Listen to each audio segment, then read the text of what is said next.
Thanks so much. I'm really glad to be here.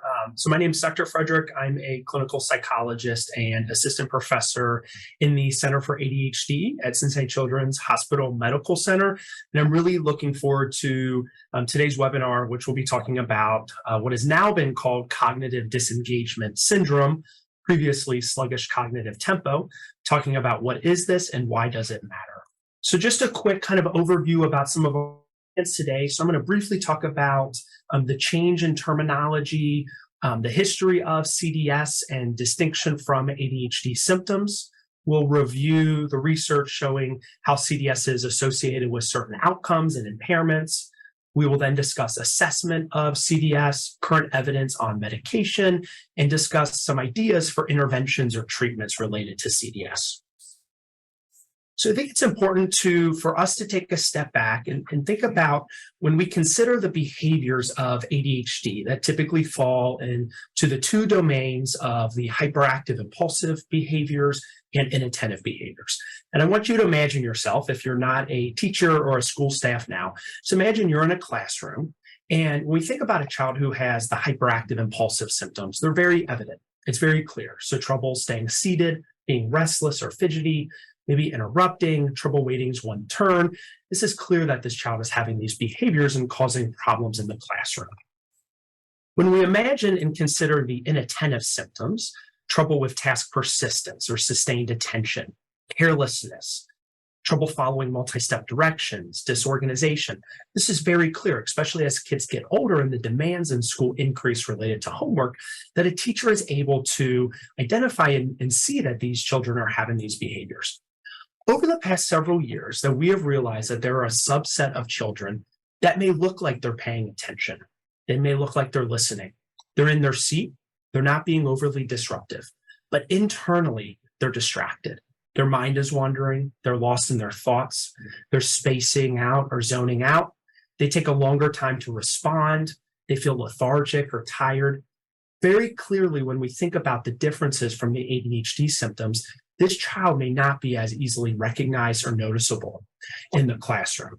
And this is the set of symptoms we will be talking about related to cognitive disengagement syndrome. First, I want to briefly talk about the terminology change.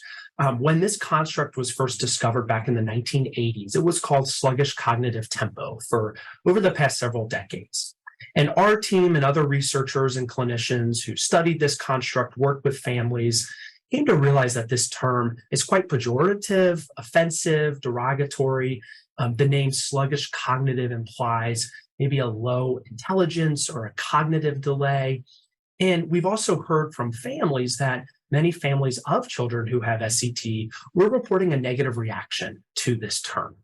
And finally, the SCT term implies that there is a true cognitive deficit, which we have not necessarily recognized in our research. And so a working group of around 13 members that myself was on this group looked at all of the research from a working group, and we came up with a change in the terminology to what is called cognitive disengagement syndrome, which reflects two set of symptoms. The first related to the cognitive disengagement. This involves the decoupling of attention from the ongoing external context and relates to the difficulties with daydreaming or mind wandering, mental fogginess or confusion, staring, and then quite opposite from the hyperactivity that children with ADHD experience, more of the hypoactivity, which is reflected in being underactive or having passive or withdrawal movements, being more slower to respond or engage in activities. And this is the name change that we have now used and we have been trying to communicate to other researchers, clinicians, and providers.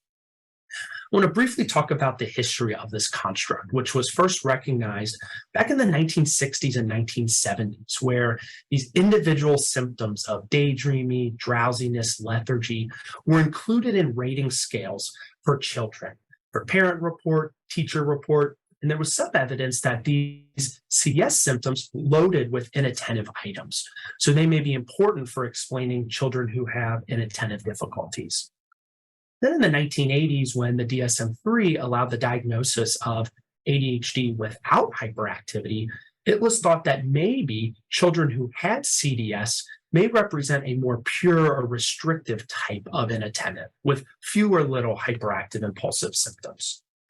And there was some support at this time that the symptoms of CDS were forming a dimension that was separate from inattention. So there was some initial evidence that these type of attention problems may be different from the inattentive symptoms.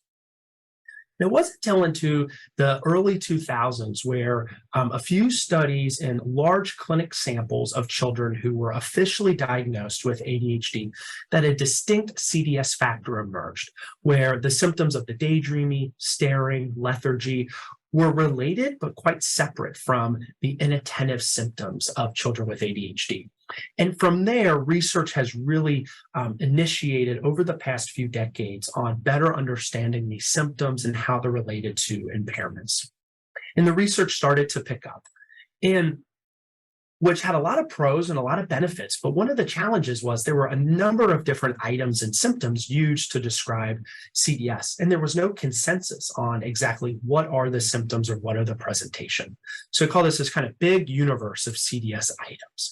There was no consensus. And so some researchers took the time to conduct a systematic review of all of the items that have been used to measure CDS since the 1980s. And there's nearly around 150 different CDS items. So from different rating scales, parent report, teacher report, self-report, a number of different items that were used to assess CDS. And the researchers in the systematic review found that all of these items represented 18 core features of CDS. So maybe that these rating scales, the terminology or the language was different, but we're really trying to assess a number of these features of CDS at the time. And so since then, the literature has really focused on in the research on these three primary questions. First, is CDS distinct or is it the same as ADHD? Are we simply talking about symptoms and behaviors that are redundant with the inattentive symptoms of ADHD, given that children with ADHD struggle with focusing and paying attention? What about other mental health conditions like depression, anxiety? What about sleeping problems? And then the two final questions are, is CDS symptoms, are they meaningful? Do they impact kids' day-to-day functioning? And do they matter for clinical intervention, medication, or treatment? So related to the first question, the way that this was answered was in the meta-analysis that was conducted with 23 independent samples with over 19,000 participants. And what a factor analysis does is that this really focuses on looking at all the different symptoms and items to see, do those symptoms load onto separate factors?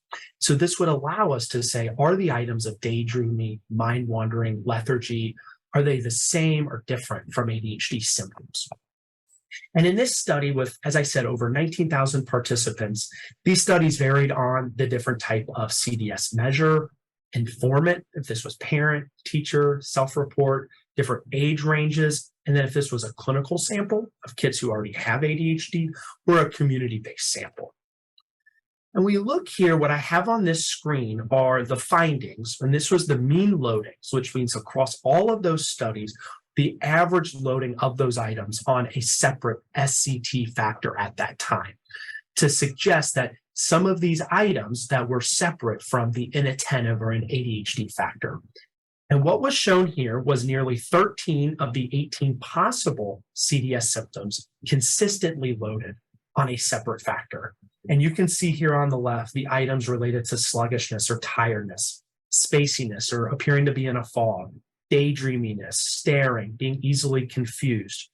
I will make a note that initially an item reflecting apathy or feeling unmotivated, this has been found to not be a good item to separate those with CDS from ADHD, which makes sense when you consider the type of motivation deficits that kids with ADHD experience.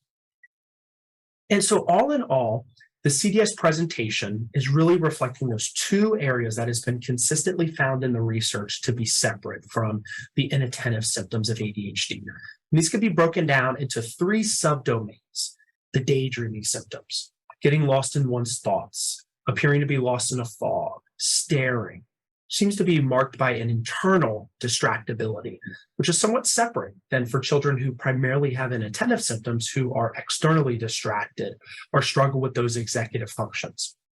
And also items reflecting mental confusion or mental fogginess, losing one's train of thought, being absent-minded, forgetting what one was going to say, taking a longer time to think through things, or getting easily mixed up. And then, as I mentioned, opposite of the hyperactivity, more of these symptoms of the hypoactivity, getting easily tired, behavior being slow or slow moving, feeling drowsy or sleeping during the day. And this is what we have found through our research to best represent the symptoms of CDS. So then the question is, okay, so CDS seems to be separate. These items and symptoms are different from ADHD, but what about other mental health conditions that impact attention and behavior? Anxiety symptoms, depression, daytime sleepiness, or poor sleep. And a number of studies have used that same analytic approach with the factor analysis to find that CDS symptoms remain consistently separate from these type of mental health conditions or the consequences of poor sleep, for example. However, I also want to note, which is very important and meaningful, is that these CDS symptoms seem to be more strongly associated with symptoms of depression, anxiety, sleeping problems, compared to the ADHD inattentive symptoms. So they seem to be meaningful and they're important in explaining these type of problems, which we'll talk about here shortly.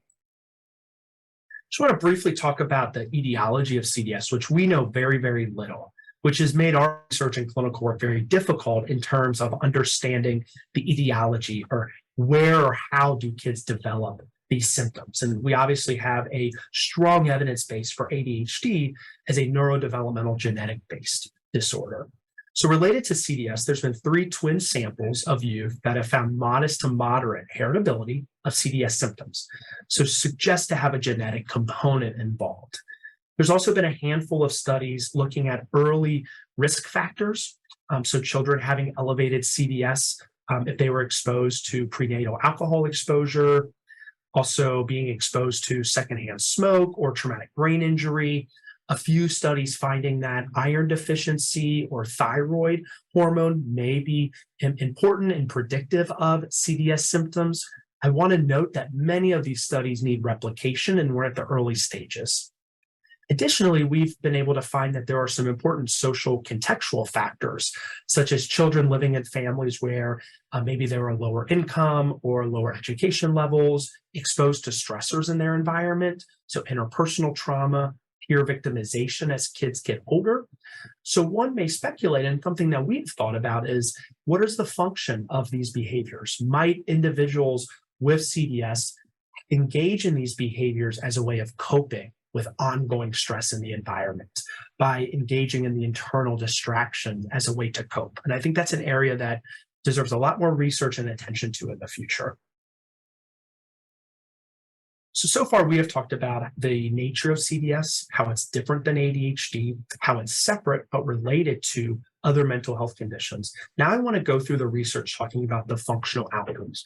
Does CDS impact or get in the way of the expectations, activities that we want children to engage in? So we'll first talk about cognition. There's been a handful of studies that have not been able to identify a cognitive deficit underlying CDS. And this is one of the many reasons that we wanted to change the name, because the SCT term implied that we know of a cognitive deficit. CDS has not been consistently associated with the 3 major areas of executive function that are often found to be impacted in ADHD. So CDS is not associated consistently with response inhibition, attentional control, or working memory. Links with processing speed have been mixed. There is some evidence that in younger children that processing speed and a slower processing speed may predict these symptoms. If you think about, there may be an overlap when we consider the presentation of CDS, of children maybe needing more time to think through questions or answers, getting lost in their thoughts or stuck in their own thinking might impact the pace at which they respond to questions or they complete activities at home or in the classroom. One area that's been a very exciting area of research is the link between CDS and mind wandering. And we have a number of studies to show that compared to ADHD symptoms, CDS appears to be more strongly linked with mind wandering, where these internal thoughts that are unrelated to the task at hand. So what we have found is that it appears that with CDS among individuals who present with these symptoms, there's an overengagement or decoupling of attention to internal mental thoughts, representations, which has been found in mind wandering, which is a very common experience for many of us, mind blanking or daydreaming, where the individual is thinking about either certain events that have happened in their life or other type of stimuli.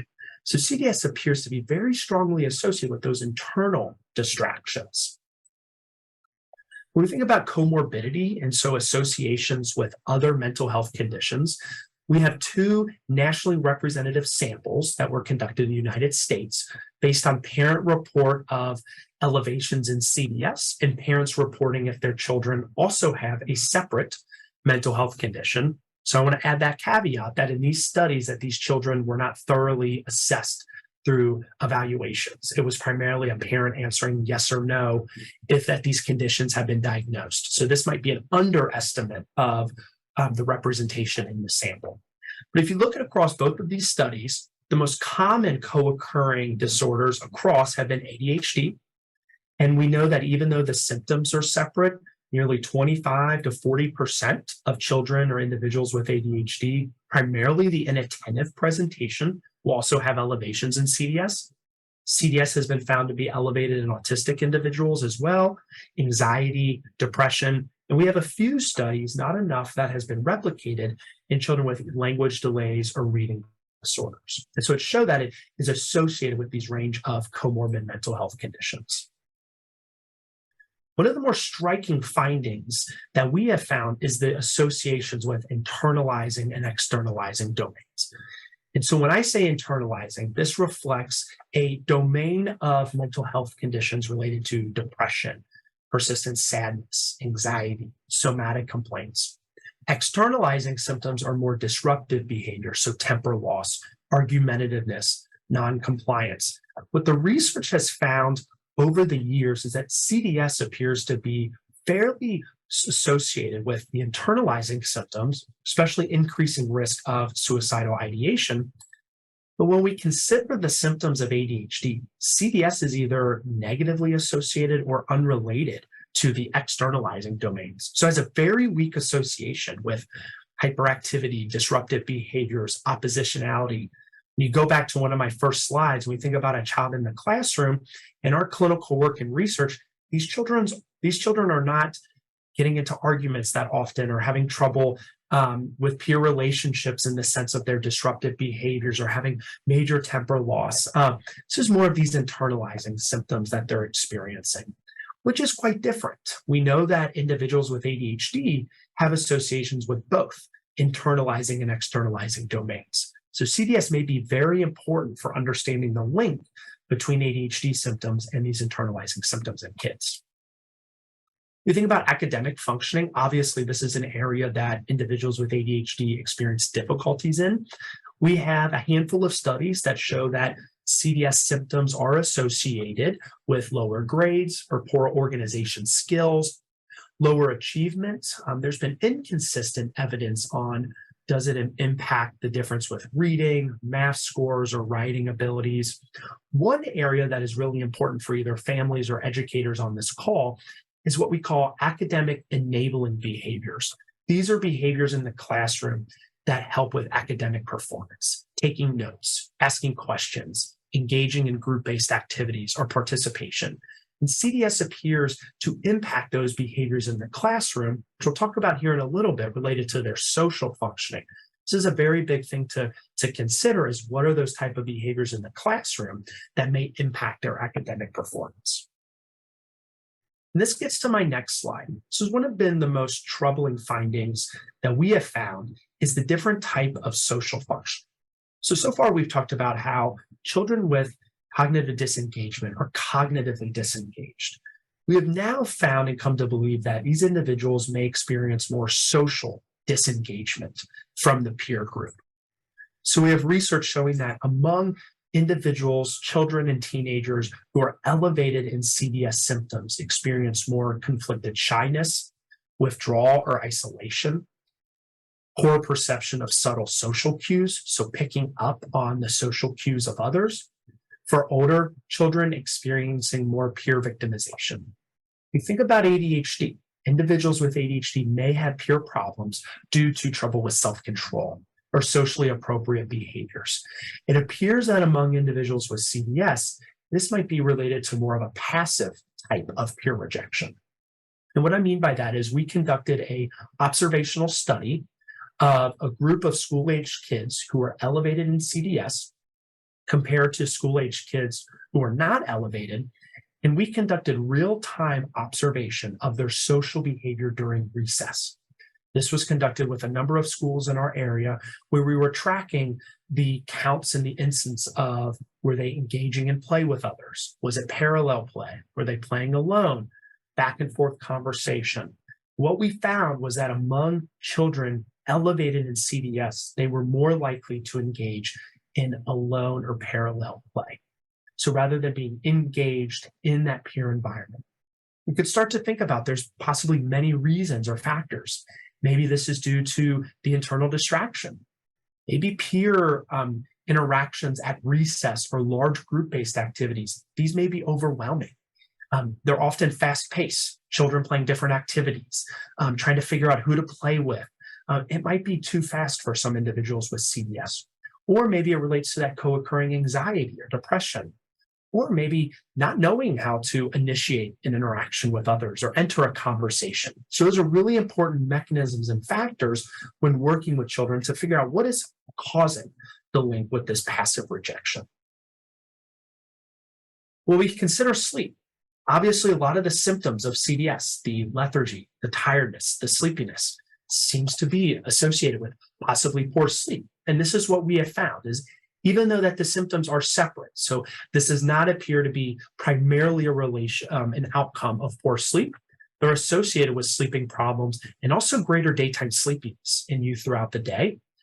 We have a few actigraph studies where we had teenagers wear actigraph watches at night to track more of those sleep measures such as sleep duration, sleep onset. And it appears that among individuals with CDS were related with shorter sleep duration and later sleep onset.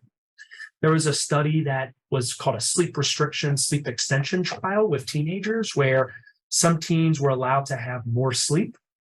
And then in the sleep restriction group, maybe they shortened their sleep 30 minutes or an hour. The goal of the study was to look at, does changes in sleep cause changes in attention, emotions, behavior? Hopefully, unsurprisingly to any of those of parents that did find that the individuals who were in the sleep restriction, they had a wide range of consequences, but really strong effects related to increases in worsening CDS symptoms. So clearly seems to be a relationship with poor sleep or CDS getting in the way of sleep. And one idea may be if a child is at bedtime, if they're in their bed, if you're in your head and you're internally distracted, that might give more opportunity for rumination, worry, thinking about the next day. And that internal distraction might make it difficult to fall asleep and get the rest that they need.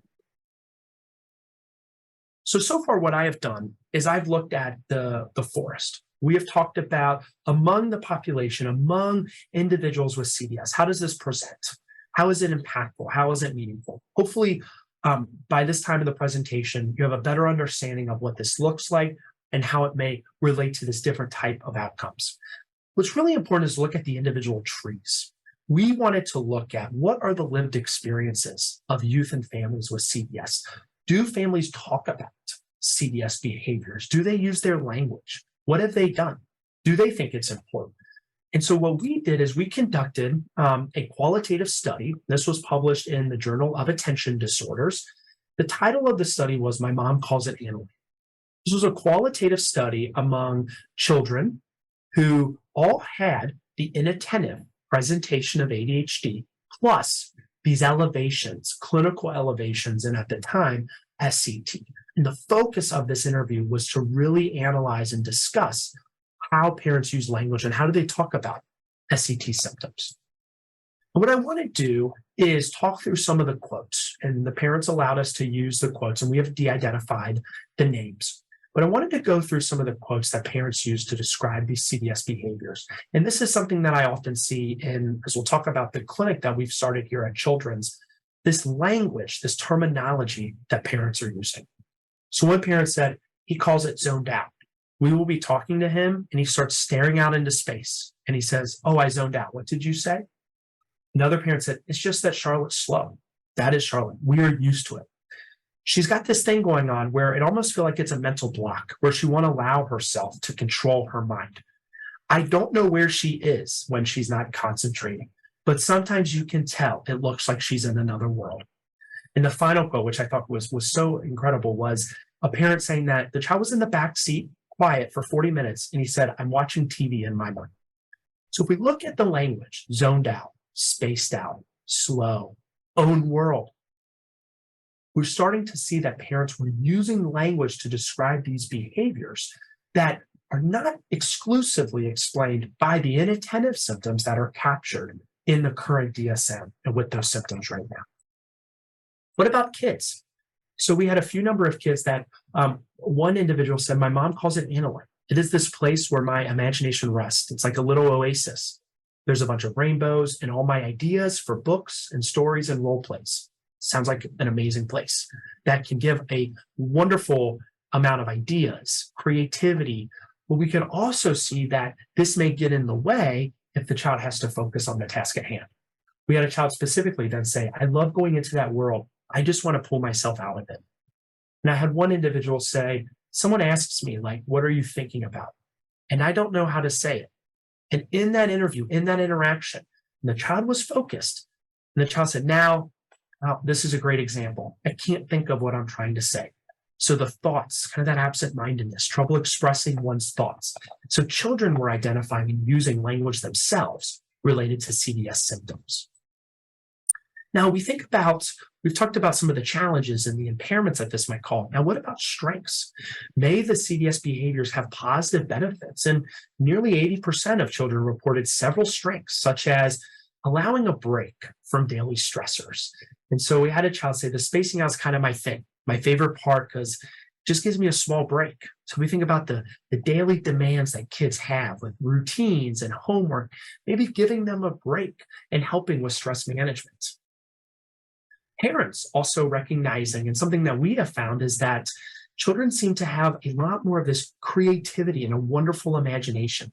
If you're internally distracted and you don't have any limits on your internal thoughts, that may give rise to new ideas, new characters if you're drawing, coming up with different solutions, going into how a problem may unfold or going into your own world, thinking outside of the box that can really have benefits in terms of creativity and imagination, coming up with new ideas.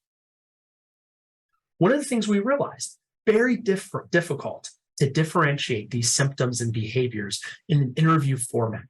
And one thing we learned from this is, and one of my take-home messages is that when a child is having problems paying attention, to think about all the possible explanations. And ADHD may not be by itself primarily associated and explaining all the attention difficulties. And maybe these type of cognitive disengagement symptoms may also be a factor. So thinking about what's causing or giving rise to the attention difficulties. So one example is a quote of a parent saying he would sometimes just forget to write the homework down, which forgetfulness be an ADHD symptom, either because he is zoned out, a CDS symptom, forgetful, ADHD symptom, or in his own little world. She cannot pay attention to what the teacher is saying. She's off in la-la land, that internal distraction. This makes it hard for her to complete her work, that task completion, task persistence. So both of these type of symptoms can give rise and explain the difficulties in these behaviors in the classroom or at home. Also, we asked parents to discuss the daily life impacts. How do they feel like these symptoms were getting in the way? And a number of parents and kids talked about 4 key areas where CDS behaviors were impacting them. The morning routine. This was very striking. Children having a hard time getting out of bed, not necessarily because of off-task behavior, more to the sluggishness, the tiredness, the sleepiness in the morning. Academics, sleep, and then for parents only, impacting homework. And we had a number of parents that have already tried a lot of different strategies, trying to improve sleep, getting more sleep, verbal reminders, trying to keep routines consistent. We had a lot of parents tell us directly they were unsure what to do to manage these behaviors. And one of the quotes that a parent said was, "We really do not know what exactly to do except bring him back to earth." So, a clear need of some maybe possible interventions or strategies that parents can use to help manage these behaviors. So, what I want to do now is turn our attention to the assessment and the treatment of CDS. I will start off where what's really important is at this time, cognitive disengagement is not recognized as a mental health condition. So, where psychologists, therapists, providers are assessing and making diagnoses, either using the DSM, where CDS is not currently recognized. And we'll talk about how we think of this as a child with or without ADHD having features of cognitive disengagement that's important for understanding their presenting concerns or their impairments. So, related to assessment, we have a number of measures that have been developed for children and then also for adults. A few of these, Russell Barkley developed the Barkley SET scale for children and adolescents. Dr. Stephen Becker and some colleagues developed the Child and Adolescent Behavior Inventory. These are free. These are available to use for other individuals. The KB also has norms, so we can compare the scores to other individuals based on those nationally representative samples, similarly to Russell Barkley's scale. Also, self-report measures, the Child Concentration Inventory can be used for older children or teenagers to get self-report ratings. The KSAT, this is another CDS measure, and then the Penny SET scale. These are all freely used, widely used. And then we'll see here on this slide, some of these questionnaires have more evidence compared to others. Specifically, the KB and the Child Concentration Inventory has been used fairly repeatedly and has really good norms. It's been replicated across different samples. And then you'll find that there's a few adult measures as well. Let's turn to possible behavioral treatments. At this time, there are no evidence-based treatments or interventions for CDS. And this is where we have all of this research to suggest that these are a type of unique attention difficulties that kids experience that are meaningful. We can recognize parents are using language, but we're behind right now in terms of interventions and treatments. However, there has been a few studies, especially among individuals with ADHD, so interventions that were designed for kids with ADHD that show promise for reducing CDS symptoms. So specifically, there's been 2 school-based interventions related to ADHD inattentive symptoms.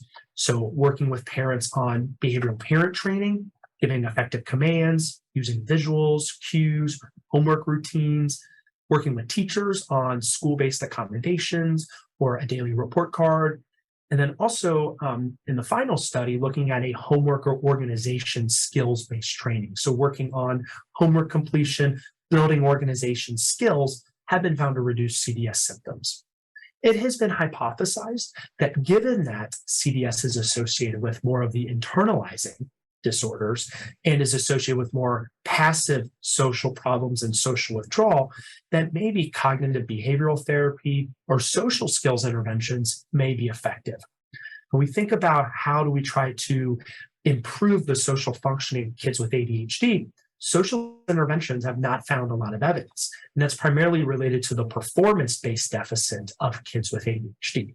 Maybe those who have elevations in CDS really role-playing or working through different skills for entering a conversation, asking questions to others, maintaining conversations. We have not studied, but this is something that we are interested in exploring. One behavioral sleep intervention for teenagers with ADHD that worked on sleep hygiene, cognitive behavioral interventions to improve sleep, so improve sleep quality, sleep quantity, had some really robust effects for improving CDS symptoms based on parent report, teacher report, self-report, and these effects were maintained. So that suggests that really considering the sleep as a possible rule out or a factor in explaining these behaviors seems to be important. And then the final type of intervention that we are really interested and excited is related to mindfulness-based interventions. We talked about the nature of CDS, the internal distractions, the mind wandering, the staring, the daydreaminess, getting lost in one's thoughts. Might we be able to work with school-age children or teenagers on mindfulness-based interventions, improving their self-awareness of when their mind wanders, or in certain contexts where it may be okay for the mind to wander or to daydream, whereas in others, during lectures or during school or homework, ways to catch and redirect one's attention to the present moment. And then working on skills for focusing one's attention on the breath, other sensations, one task, and really boosting and building the attention regulation muscle. This is something that we're currently exploring as an idea and something that I think has a lot of promise given the nature of CDS. We think about medication. So obviously for ADHD, stimulant medications are the first line treatment and has a really strong and robust effects. A few studies have found first that stimulants may not be as effective for individuals who have ADHD plus features of CDS or the elevations in CDS. I will preface that there is not enough research right now where we can change any clinical practice or we can develop new guidelines or recommendations. But one thing to consider for any providers, families, individuals on this call, that if you have a child who may be presenting with these features of CDS, to keep in the back of your mind that if stimulants are not as effective, to not give up hope that there are other types of formulations and other options that may be useful, specifically non-stimulant medications. We have 2 studies that have found atomoxetine or Strattera to reduce CDS symptoms. Obviously, there's only a few studies, as you see here in this slide, and this waits a lot of replication. Just some initial evidence that we have found to kind of keep on your radar moving forward if your child has had medication for CDS. We think about talking about CDS with other providers, school staff, family. As I mentioned, it's not currently recognized as a mental disorder. And the name was changed to include the syndrome. A syndrome refers to when there's symptoms, behaviors that closely relate to one another and they're separate from other symptoms. So as we've reviewed the number of studies that have shown the 15 symptoms of CDS that are consistently related to each other across different ages, populations, samples, and that they're separate, they're not redundant from other mental health conditions. So when we think about in our clinic here, if I'm seeing an individual who presents with CDS, there's a couple ways of providing a diagnosis or a way to conceptualize. So I may have a child where the diagnosis of inattentive presentation plus features of CDS. Or if I feel like CDS best fits and captures the difficulties the child is having, I may use the other specified ADHD diagnosis with features of CDS.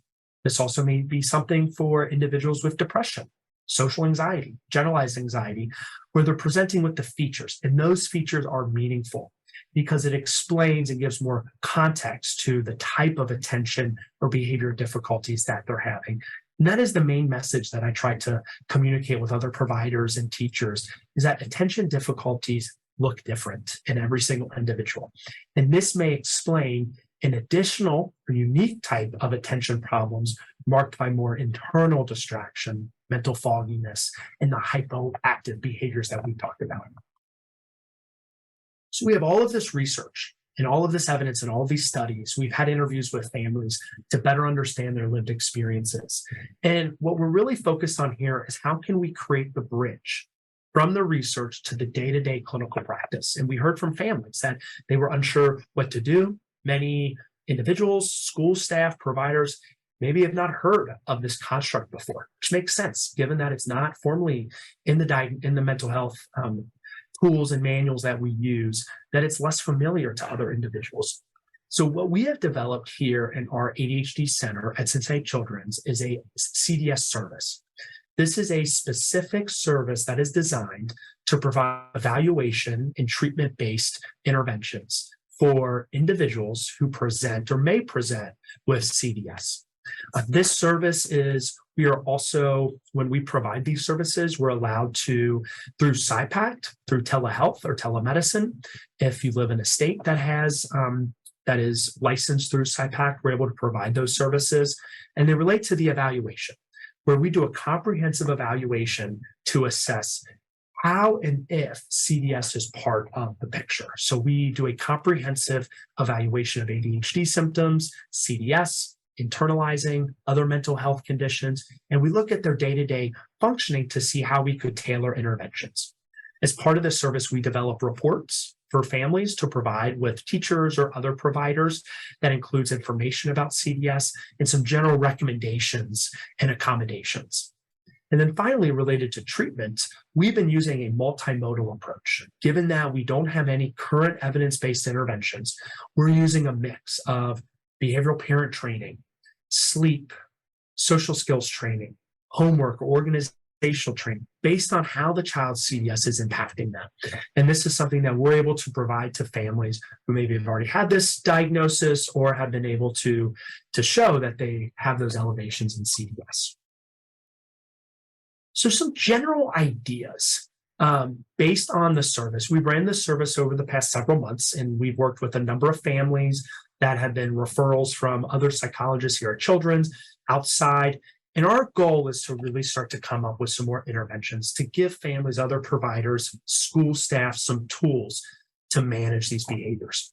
When we think about things at home or with parents, some ideas and things that we've tried are some overlap with what we would do for ADHD inattentive presentation. So giving those effective commands, especially allowing enough time to respond to the commands, using visuals, breaking things down, externalizing time, having enough time to complete their day-to-day activities. Working with these families, children with CDS may need additional time to complete getting up in the morning, completing homework. So having those clear time limits and enough time, given that it's a slower work tempo that they may be going through. Having clear routines and simplifying their day-to-day. When we think about the language or how we communicate with children, it's possible that fast-paced language that's very complex, that uses a lot of words or commands, may be overwhelming, given that trying to take all that information in, if you're lost in your thoughts and it's hard to mentally organize all the information. So thinking about the pace of the language and using few words that are concise. Also considering ways that we can improve attention. So when we think about working with kids with ADHD, we often think about how can we break down tasks into very clear intervals. So we're going to work for a certain amount of time or a certain amount of problems. Maybe for CDS, it's can we help build some self-awareness and self-monitoring? Maybe they get frequent check-ins or redirections. The child can tally how often that was their mind wandering, was their mind on the task, to help boost that present moment. Maybe practicing mindfulness skills daily to help boost that attention muscle. The daily morning routine and in the morning, that has consistently seemed to be an area that these individuals experience of trouble getting up in the morning, the tiredness, the sluggishness in the morning. So we've pulled from some other sleep interventions to how can we help children get out of bed quicker in the morning? Because if you hit that snooze button in the morning, which many of us are tempted to do, and you fall back into sleep, build up your sleep inertia, and you start to feel more tired and sleepy throughout the day. So with some individuals, we worked on having a very clear morning routine. How can we help you refrain from snoozing? How can we get bright light into the room? Increase your physical activity in the morning. If it's either going outside or doing something, just to kind of get you out of bed quicker in the morning and having a very clear routine. Behavioral activation. So helping children engage in things that are meaningful to them, that they feel that are important or they're enjoyable. And then with some social skills training, how do you start a conversation at recess?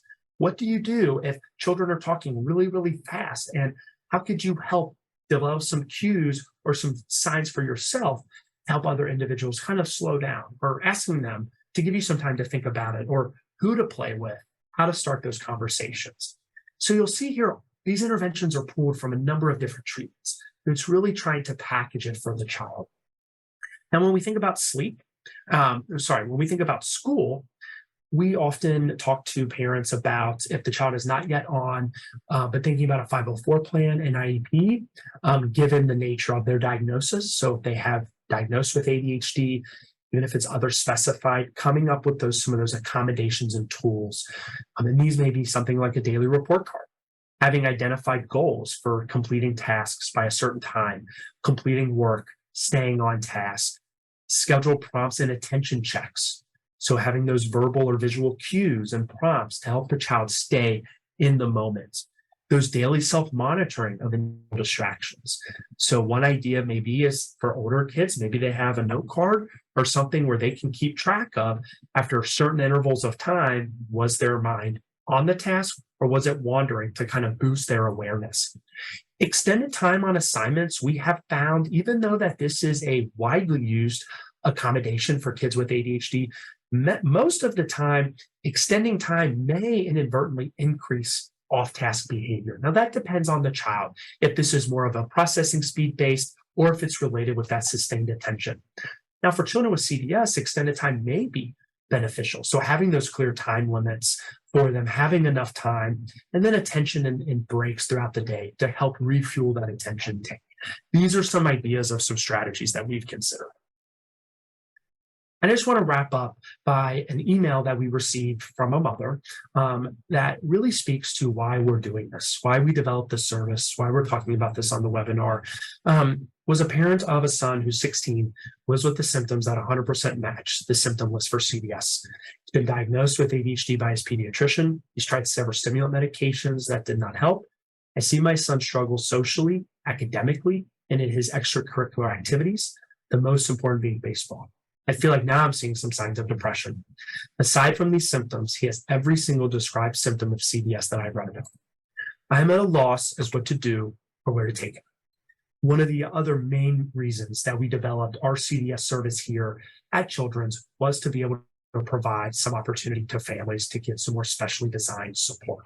For anyone that's interested, if you go online, the CDS service and our Center for ADHD at Cincinnati Children's, there'll be a website that'll have information about if you think this would be useful or beneficial, or if you want to read through it and share any of these resources with your current providers or teachers or those that are working with your children. So I really appreciate it. And thank you again for the opportunity to talk through CDS. And I hope it was useful and enjoyable to you all.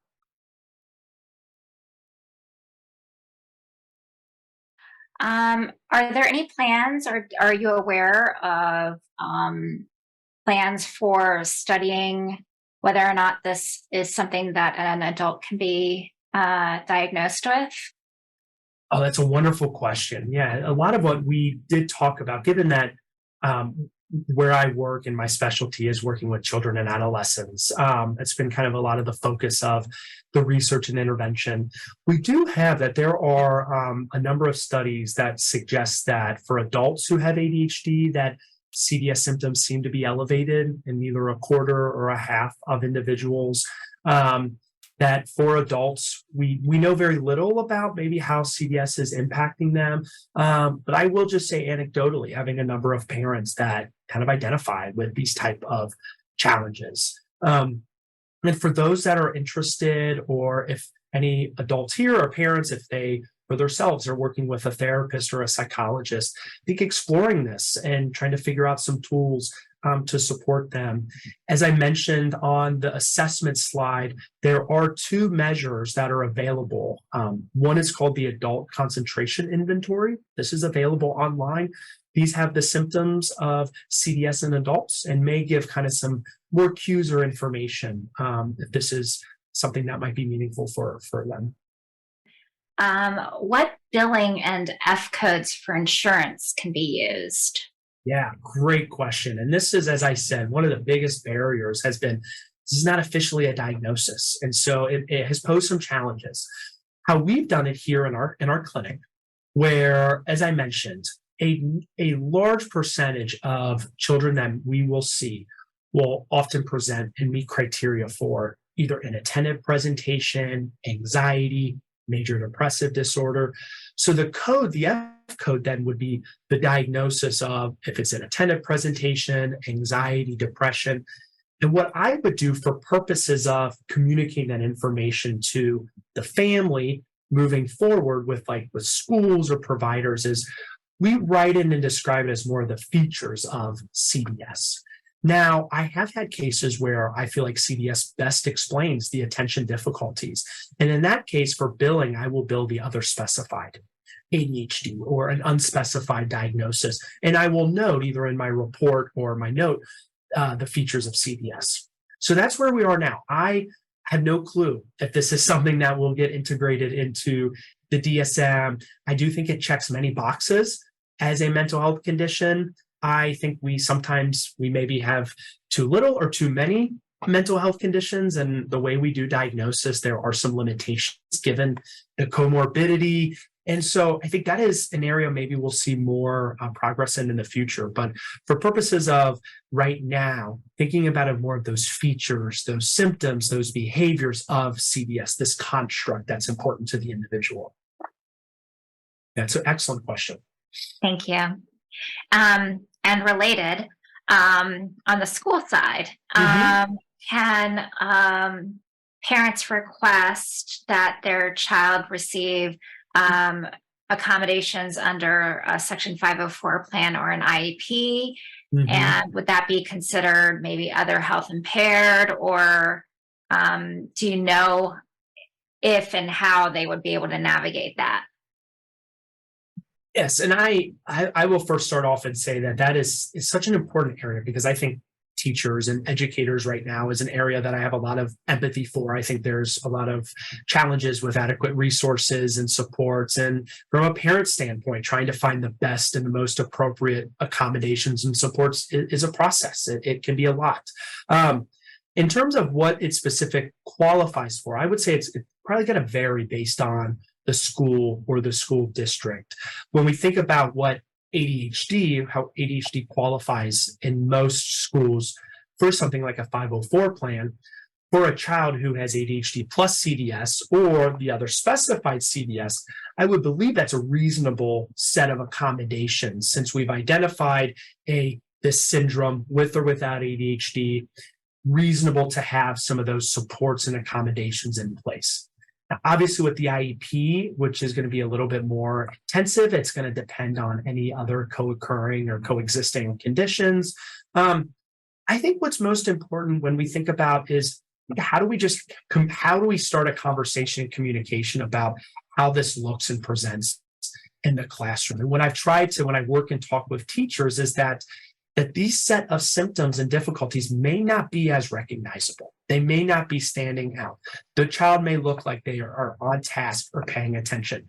But for these kids, we may need to do a little bit of that extra attention checks, those prompts, those redirections, set specific goals based on the nature of CDS. So I think it's the awareness, and then thinking about what type of those accommodations may be appropriate for the child.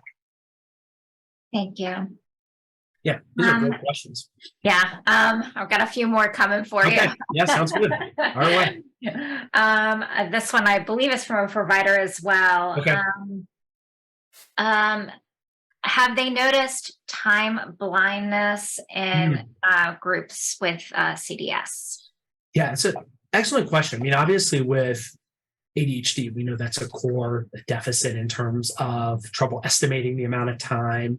No specific studies that have really looked at those type of time blindness constructs that we see in ADHD. Now, another way that I would think about it, and what I have found clinically, is even though I said that processing speed, which processing speed is this neuropsychological kind of construct of like the pace at which you take in information, respond to information. CDS is not clearly related with processing speed, but there is some evidence to suggest a possible association. So maybe not the time blindness, but it might be more about needing more time to get ready in the morning, complete the daily activities, need more time to engage with peers, given the nature of CDS. The extended time, that might be an appropriate accommodation if the child, because of the internal distractions, lost in my thought, the lethargy, the feeling tired, maybe that impacts the speed at which they're doing things for certain activities and tasks. I do think it's going to impact that part of time. But in terms of the perception of time, that time blindness, I cannot answer that. And I'm hoping we can start to come up with some ideas there and figure that relationship out. Thank you. I believe you mentioned earlier in your presentation, suicidal ideation is part of CDS. Is that correct? So when it comes to the suicidal ideation, we have found that for individuals with CDS, there's an association with greater of those internalizing symptoms and the suicidal thoughts and ideation. Few studies. That is an area right now. We have an ongoing research study to actually better understand how and may CDS impact suicidal behaviors throughout like adolescence. So that's more about a relationship. So not part of the construct, but it seems to be a part of an association. Okay. The reason I'm asking that, I was trying to recall because this provider was asking, saying since SNRI seems to work for CDS, is there a high concern with the black box warning regarding suicidal thoughts in adolescents? Excellent question, and I cannot answer that just given the limited amount of evidence. And that for myself, I don't prescribe the medication. I do not know. I mean, right now, in terms of the research and like clinical trials, it's something we've thought about in terms of like antidepressants, anti-anxiety medications, sleep medications. There's no formal clinical trials that have been conducted with CDS. I have heard anecdotally or from other providers that given the nature of it. So I do think it's something to consider. And also I just think about getting a full scope of the child. Even though there's an association, that doesn't mean for every single individual, they're going to increase that risk. I think giving that full assessment on those other concerns, conditions that they might have. And I would just speak to that. And I think the link, just in general, if we think about those internal distractions, if you're lost in your thoughts, your mind is wandering, you may be more prone to rumination or the suicidal thinking. That's what we think might be the link. The next question is how would someone find a professional that would be knowledgeable about this? Or how does someone get more training or more information on diagnosing and treating? It's a great question. And one of the many reasons we developed our CDS service here in our ADHD center. So for any interested families, providers, we have a webpage, the CDS program or service at Cincinnati Children's that they can learn more. And we can provide psychologists here in state, out of state, based on the state with telehealth. We could provide services. We could do evaluations, feedback, possible therapy options. In terms of with professionals like in the community or near the child, this may take in terms of just kind of education and informing and bringing this up, that you learned about this. This is what we learned in this webinar, or, there's a lot of different research studies. We wrote an article in Attention Magazine about CDS, and we have one that'll be coming out in Attitude here shortly about CDS. So I think starting just to talk about these different type of symptoms, the language, the professional themselves may not have heard about this, but I think more conversation and them looking into the research on this. And as we start to develop more clinical type of research and interventions, my hope is that others will have more of this awareness as we keep moving forward. Did you want to share any further thoughts or anything before we wrap up for today? I think the two final thoughts. The first one, I think one of the take homes will be is that the attention difficulties are, as I said, may look different in every single individual. And I think trying to understand what is causing those attention problems. So as I said in my slides, it could be a combination of factors. It could be partly ADHD symptoms, depression, anxiety. The CDS symptoms may also be an explanation. And I think that's important because I do worry and I wonder if a child in the classroom is not clearly disruptive, they seem like they're on task, they're not engaging in those behaviors. I do wonder and worry maybe some of these kids might be being missed and kind of under the radar because of those examples of, I don't think it's easily recognizable. And I hear this weekly where these children they do not have the disruptive, they're compliant, they try hard, they seem like they're on task and listening. But again, those internal distractions, those behaviors, just I think bringing the awareness to it. And just for other individuals, we're going to continue trying to develop new interventions, Our hope is long-term to develop more of a parenting book related to CDS. So we have some ideas long-term to get information out there because it's very clear that this is an important construct for kids in explaining their well-being. And that's the end goal, is how we can improve their day-to-day. So. All right. Well, I want to thank you for your time and thank you for answering everybody's questions. I really appreciate it. This was very informative and helpful, I think, to all of our attendees. And I want to thank all of our attendees for joining us today. And hopefully you'll join us for our next webinar.